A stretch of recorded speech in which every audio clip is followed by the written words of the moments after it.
কুমিল্লা সদরে ট্রেনে কাটা পড়ে মর্মান্তিক মৃত্যু হয়েছে নবম শ্রেণীর শিক্ষার্থী মিম আক্তারের। স্কুলে যাবার পথে অনিরাপদ লেভেল ক্রসিংয়ে দুর্ঘটনার শিকার হন তিনি। পরে মহানগর প্রভাতী ট্রেন আটকে নিরাপদ রেলপথের দাবিতে বিক্ষোভ করে তার সহপাঠীরা।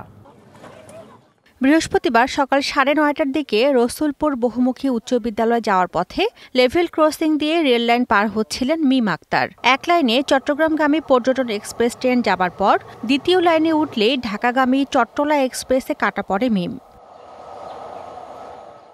তার মায়ের দাবি, লেভেল ক্রসিংয়ে গেট না থাকায় দুটি ট্রেনের একসাথে আসা যাওয়া টের পাননি মিম।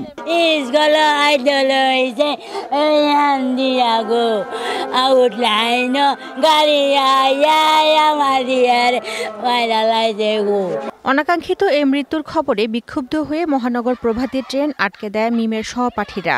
দাবি জানায় নিরাপদ রেল লাইন নিশ্চিতের। 40% বেশি গ্লো, বিশ্বের 1 নম্বর গ্লো ক্রিম, নতুন গ্লো এন্ড লাভলি।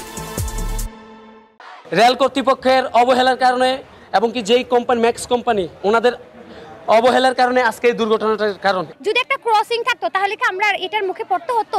ঘটনাস্থল পরিদর্শন করে 15 দিনের মধ্যে নিরাপদ লেভেল ক্রসিং এর আশ্বাস দিয়েছে স্থানীয় প্রশাসন। লেভেল ক্রসিং না থাকার কারণে মূলত দুর্ঘটনার কারণ, আর জায়গাটা অনেক স্লোপ, টের পাওয়া যায় না যে কোনো ট্রেন আসছে, এই কারণেই দুর্ঘটনার শিকার হয়েছে। দুইটা ট্রেন ছিল, ওরা বুঝতে পারে নাই যে এখন ট্রেনটা আসছে। যেটি ঘটে গেছে সেটি তো আমরা আগে ভাগে প্রতিকার করতে পারিনি, কিন্তু এখন আমরা যেটি করব সেটি হচ্ছে খুব দ্রুত আমরা এখানে একটা লেভেল ক্রসিং নির্মাণের ব্যবস্থা করব।